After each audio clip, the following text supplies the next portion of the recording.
দেখুন বন্ধুরা, 5 রাঁধুনি ফোড়ন, তেজপাতা, পেঁয়াজ ফোড়ন দিয়েছি। এই ডালটা তড়কা লাগিয়ে দিচ্ছি এবার।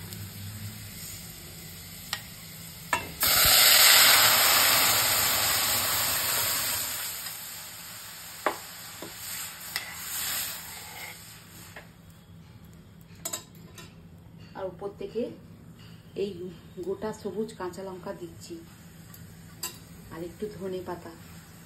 রাঁধুনি ফোড়ন ডালে না একটু ধনে পাতা দিয়ে, ধনে পাতা দিলে ভালো লাগে খেতে।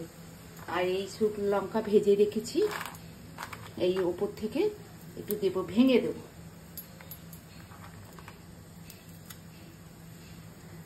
এই মুসুর ডালটা দিয়েছি, এতটা পরিমাণে মুসুর ডাল দিয়েছি। সেদ্ধ হয়ে গেলেই ইয়েলো হয়ে যায়, কোন ডালটা করছি বোঝা যাবে না। এতটা পরিমাণে মুসুর ডাল আমি সেদ্ধ করে নিলাম।